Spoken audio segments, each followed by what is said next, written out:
Good morning students. आज जो हम लोग अपनी शीट लेकर के आए हैं, ये कंजंक्शन टॉपिक पे लेकर के आए हैं शीट। क्योंकि अगर CHSL के पेपर देखे जाएं और NDA CDS के पेपर देखे जाएं तो कंटिन्यूसली मतलब एक दो नहीं, एक एक पेपर में पाँच पाँच छः छः क्वेश्चन कंजंक्शन टॉपिक से आए हैं। अगर बैंकिंग की बात करी जाए तो बैंकिंग में अगर आप लोग बात करें, बैंकिंग में जो मेंस का पेपर होता है उसमें जो कनेक्टर के क्वेश्चंस आते हैं, जो कनेक्टर्स के क्वेश्चन आते हैं, वो कनेक्टर के क्वेश्चंस ज़्यादातर के कंजंक्शन टॉपिक और प्रीपोजिशन टॉपिक से ही आते हैं। एपिसोड 1 मतलब कि आज मैं पहला क्लास लगवाऊंगा शीट्स के दौरान, मतलब सवालों के दौरान आपको मैं इसको टॉपिक को डिस्कस करूंगा। ठीक है, अगर ये आप लोगों को अच्छा लगे तो आप लोग ज़रूर से ज़रूर चैनल को सब्सक्राइब भी करिएगा और साथ ही साथ इसको शेयर भी करिएगा। ठीक है, तो बहुत ही ज़्यादा बातें ना करते हुए टॉपिक पे आते हैं। चलिए, you are quite cynical. Cynical माने होता है शक्की, शक करने वाला। You are quite cynical when you say that the reason why we have such a large turn out is because we are serving refreshments. चलिए, आप लोग ये सवाल लगा लिए, दिमाग में आप लोगों ने आंसर तो इसका लगा ही लिया होगा, जाहिर सी बात है। तो कुछ टाइम आप लोग भी ले लिए सोचने का। चलिए, अब मैं आप लोगों को 7-8 सेकंड 9 सेकंड देने के बाद इसका सोल्यूशन स्टार्ट करूँगा। यू आर क्वाइट सिनिकल, तुम काफ़ी शक्की हो। सिनिकल माने होता है शक्की। जब तुम ये कहते हो कि जो कारण है कि हमारा इतना बड़ा टर्नआउट हुआ है वो ये है कि वी आर सर्विंग रिफ्रेशमेंट्स। याद रखना, जब कभी भी, ये एक रूल होता है, जब कभी भी किसी भी पेपर में क्वेश्चन में द रीज़न आ जाए या दिस इज़ द रीज़न आ जाए, उसके बाद कभी भी बिकॉज, सिंस और एज का यूज़ नहीं होता है। उस केस में इन तीनों की जगह पे दैट का यूज़ कर देते हैं। इसीलिए देखिए यहाँ पर क्या दिया हुआ है, द रीज़न। जैसे ही क्वेश्चन में द रीज़न आया तो आगे बिकॉज का इस्तेमाल नहीं होगा, वहाँ पर दैट का यूज़ किया जाएगा। पहले वाले क्वेश्चन में जो सॉल्यूशन है वो डी ऑप्शन में है, सी ऑप्शन में है, और सी ऑप्शन में जो बिकॉज है उसकी जगह पे दैट का यूज़ करना एकदम सही रहेगा। क्वेश्चन नंबर 2 की ओर पढ़ते हैं। That store had not hardly any of that those goods. मतलब जो वो स्टोर है वहाँ पे ना के बराबर उस सामानों का, मतलब वो सामान ना के बराबर है, मतलब उसमें से कोई भी सामान ना के बराबर है। याद रखिएगा आप लोग, हार्डली हुआ, स्केर्सली हुआ, रेयरली हुआ, बेयरली हुआ, नेवर हुआ, साथ ही साथ लिटिल हुआ। ये जो होते हैं ये निगेटिव एडवर्ब्स होते हैं।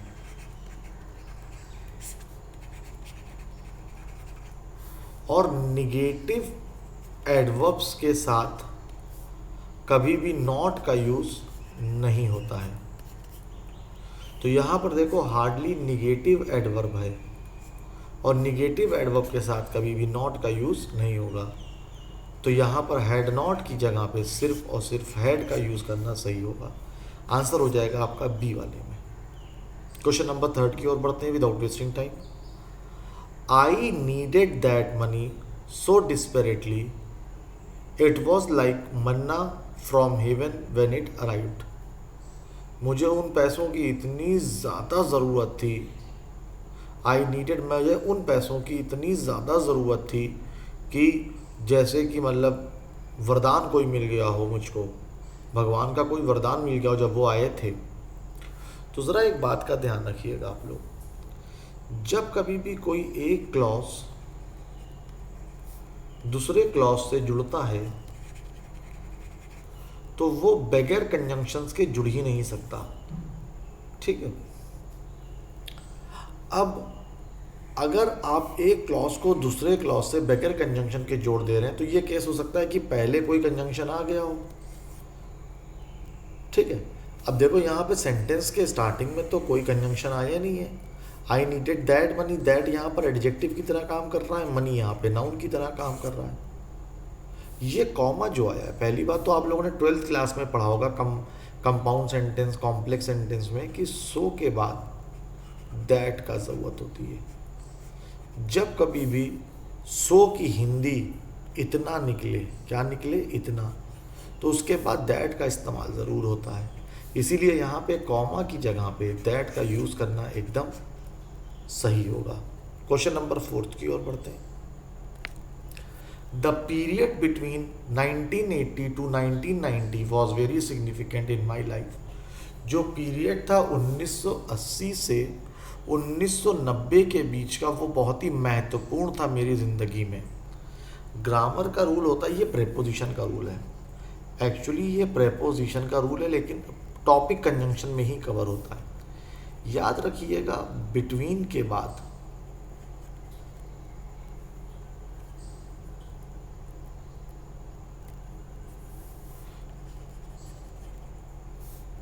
मैं थोड़ा सा रफ कर दूं, मैं साफ साफ राइटिंग लिखने का आदी हूँ, तो ज़रा देखिएगा। बिटवीन के बाद टू और टिल का यूज़ नहीं होता है। तो इसको दो तरीके से ठीक कर सकते हैं। या तो बिटवीन की जगह पे फ्रॉम यूज़ कर दिए, फ्रॉम के बाद टू और टिल का यूज़ करना एकदम सही होता है। फ्रॉम अपने बाद टू और टिल का यूज़ कर सकता है, लेकिन बिटवीन अपने बाद टू और टिल का यूज़ नहीं कर सकता है। अब कई बार ऐसा होता, the period between 1980 to 1990 was very significant in my life. जो पीरियड था 1980 से 1990 के बीच में, वो मेरी ज़िंदगी में बहुत ही महत्वपूर्ण था। तो यहाँ पे आप बिटवीन की जगह पे फ्रॉम का यूज़ करेंगे तो भी सही है। और अगर आपको बिटवीन को ठीक करना है तो आपको टू की जगह पे एंड का यूज़ करना पड़ेगा। बिल्कुल सही, आप लोगों ने आंसर सही लगाया था। आंसर हो जाएगा इसका बी वाला रॉन्ग। क्वेश्चन नंबर 5 की ओर बढ़ते हैं। No sooner had the hockey match started when it began to rain. Grammar का रूल है नो सूनर का। नो सूनर या तो सब्जेक्ट के पहले आएगा, या तो नो सूनर सब्जेक्ट के बाद आएगा। नो सूनर दो ही तरीके से आ सकता है, या तो ये सब्जेक्ट के पहले आता है और या तो ये सब्जेक्ट के बाद आता है। जब कभी भी ये सब्जेक्ट के पहले आएगा तो इसकी रचना बिल्कुल इंटेरोगेटिव वाक्य की तरह होगी, लेकिन क्वेश्चन मार्क नहीं आएगा। तो जैसे कि no sooner I had gone, तो ये रॉन्ग है।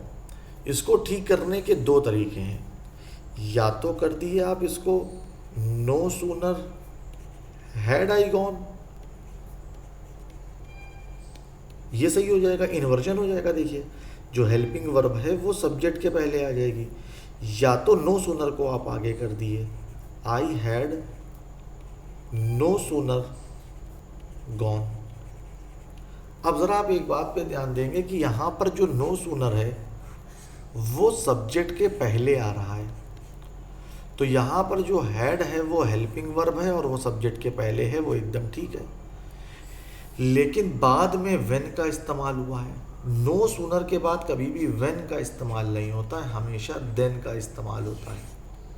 और ध्यान दिएगा, देन भी THAN वाला होना चाहिए, THEN वाला नहीं होता है। THAN वाला यूज़ कर देता paper, we have to use THEN, wrong, we have to use THAN because sooner is a comparative degree and we always use then after comparative degrees, THAN। चलिए क्वेश्चन नंबर 6 की ओर बढ़ते हैं। She is very beautiful but intelligent. ध्यान रखिएगा, जब कभी भी कोई भी दो सेंटेंसेस को, एक क्लॉज को कोई दूसरे क्लॉज से जोड़ता है, पहले वाले क्लॉज को अगर कोई दूसरे वाले क्लॉज से जोड़ता है, तो अगर दोनों क्लॉज पॉजिटिव हैं, जैसे कि वो ब्यूटीफुल भी है और इंटेलिजेंट भी है, अगर दोनों पॉजिटिव हैं तो उनको जोड़ने के लिए एंड आएगा। अगर कहा जाए she is beautiful but coward, वो खूबसूरत है लेकिन कायर है, तो ये पॉजिटिव और निगेटिव आ गया। तो अगर पॉजिटिव निगेटिव जुड़ रहे हैं तो फिर बट आएगा, लेकिन अगर पॉजिटिव और पॉजिटिव जुड़ रहे हैं तो बट नहीं आएगा, तब वहाँ पर एंड का यूज़ करना पड़ेगा। She is very beautiful and intelligent. चलिए क्वेश्चन नंबर 7 की ओर पढ़ते हैं। Your success in the IAS examination not only depends on what papers you have selected but also on how you have written them। इसको मैं आपको 2 sentence दे करके समझा देता हूँ, देखिएगा। not only she teaches but also learns। ना सिर्फ वो पढ़ाती है बल्कि सीखती भी है। देखिए बट ऑल्सो के बाद अगर वर्ब आ रहा है, इनको हम लोग कहते हैं को रिलेटिव कंजंक्शंस। को रिलेटिव कंजंक्शंस कौन होते हैं? को रिलेटिव कंजंक्शंस वो होते हैं, ध्यान रखिएगा, जो सेम पार्ट्स ऑफ स्पीच को बताते हैं। अब ज़रा देखो कि बट ऑल्सो के बाद क्या आ रहा है? वर्ब आ रहा है। तो नॉट ओनली के बाद भी वर्ब आना चाहिए। यहाँ पर देखो शी क्या है? सब्जेक्ट है। सब्जेक्ट है तो जाहिर सी बात है प्रोनाउन होगा या तो नाउन होगा। तो शी की पार्ट्स ऑफ स्पीच प्रोनाउन होती है। तो नॉट ओनली का रिलेशन किससे हो जाएगा? टीचर्स से हो जाएगा। तो टीचर्स क्या हो जाएगी? वर्ब। तो सही कंस्ट्रक्शन क्या बनेगा? She not only teachers. उसी तरीके से ये क्वेश्चन में देखो कि बट ऑल्सो के बाद क्या आ रहा है? ऑन। ऑन की पार्ट्स ऑफ स्पीच क्या है? एक प्रेपोजिशन।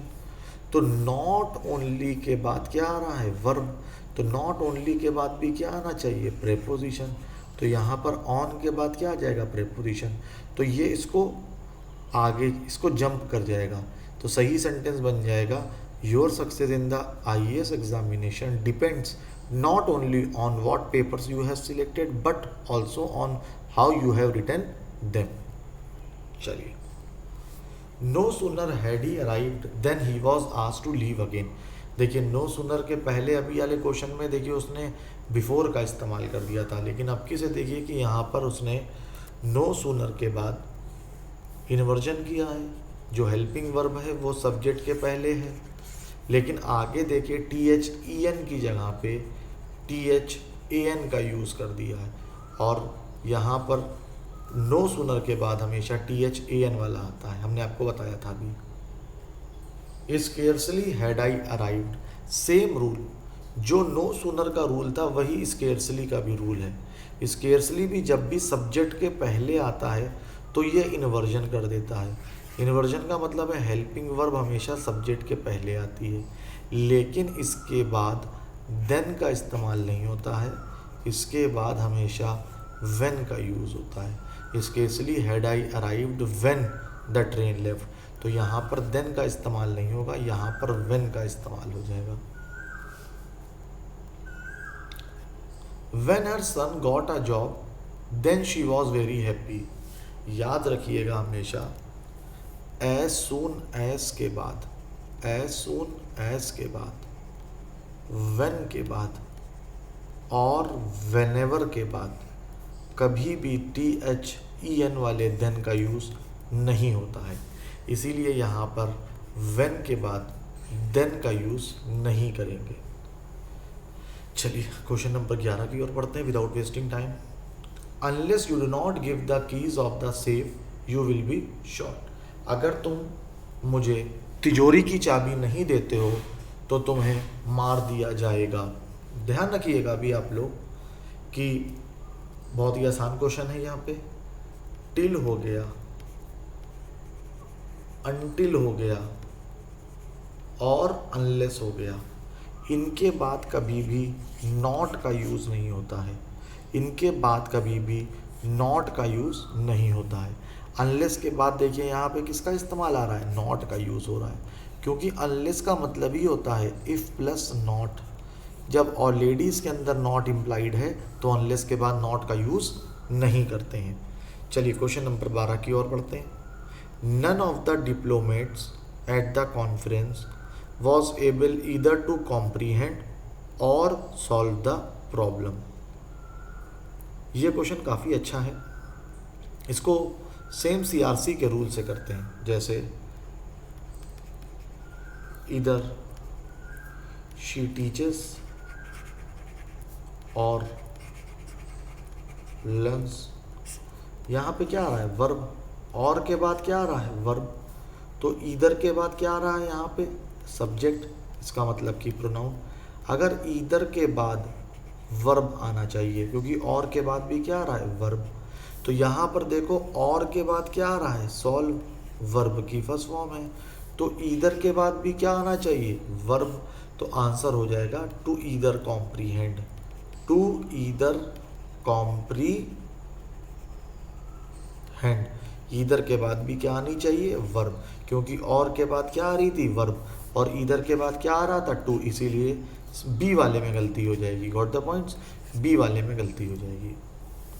क्वेश्चन नंबर 13 की ओर बढ़ते हैं। I have found that he is neither willing और कैपेबल। ध्यान रखिएगा पेपर में ये क्वेश्चन बहुत आता है।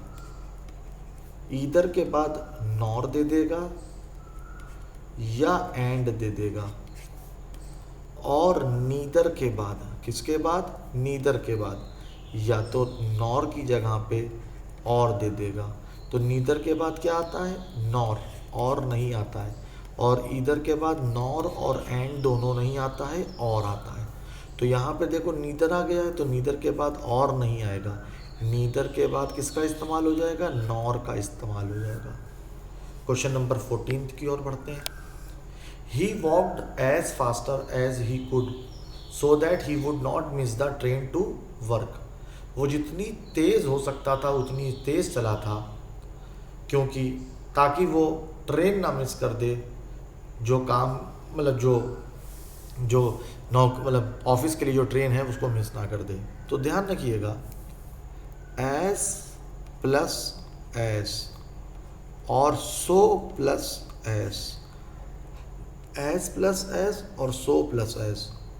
याद रखिएगा एस के बीच में हमेशा पॉजिटिव डिग्री आती है, और सो प्लस एस के बीच में भी, सो प्लस एस के बीच में भी हमेशा पॉजिटिव डिग्री का इस्तेमाल होता है। तो जब कभी भी एस प्लस एस या सो प्लस एस आ जाए तो उनके बीच में हम लोग हमेशा पॉजिटिव डिग्री का इस्तेमाल करेंगे, कंपैरेटिव डिग्री का यूज़ नहीं करेंगे। तो यहाँ पर देखिए क्या आ रहा है, एस प्लस एस। तो यहाँ पर फास्टर की जगह पे किसका यूज़ हो जाएगा, फास्ट का यूज़ हो जाएगा। The cost of the new machine is likely to be so high as 10 times the existing ones. जो नई मशीन आ रही हैं उनकी जो कॉस्ट है, उम्मीद है, मतलब ऐसा कहा जा रहा है, वो 10 गुना ज़्यादा है जो अभी हम लोग के पास मशीन्स हैं। तो याद रखिएगा ये ग्रामर का बहुत ही इम्पॉर्टेंट रूल है। एस प्लस एस और सो प्लस एस।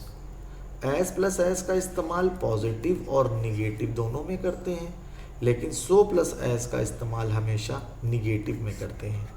तो यहाँ पर देखो सो प्लस एस आ रहा है, लेकिन पूरे सेंटेंस में कहीं पर भी कोई निगेटिव सेंटेंस नहीं आ रहा है, इसीलिए सो की जगह पे एस का यूज़ कर देंगे। तो सही सेंटेंस क्या बन जाएगा, the cost of the new machines is likely to be as high as 10 times the existing ones. So plus S की जगह पे क्या हो जाएगा, एस प्लस एस। चलिए बहुत बहुत शुक्रिया आप लोगों का अपना समय देने के लिए। 16 से लेकर के 30 तक की कल सुबह एपिसोड 2 में आपको सवाल मिल जाएंगे। आप लोग सब्सक्राइब कर लिए और बेल आइकन पे दबा देंगे ताकि आप लोगों को अपडेट्स मिलते रहें। बहुत बहुत शुक्रिया।